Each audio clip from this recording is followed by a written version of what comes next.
Florante at Laura, isinulat ni Francisco Balagtas Baltazar.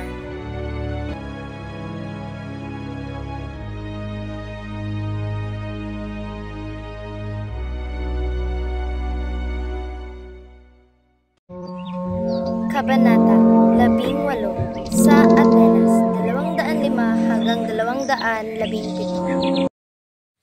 Pag-aaral sa akin ay ipinatungkol sa isang mabait maestrong marunong.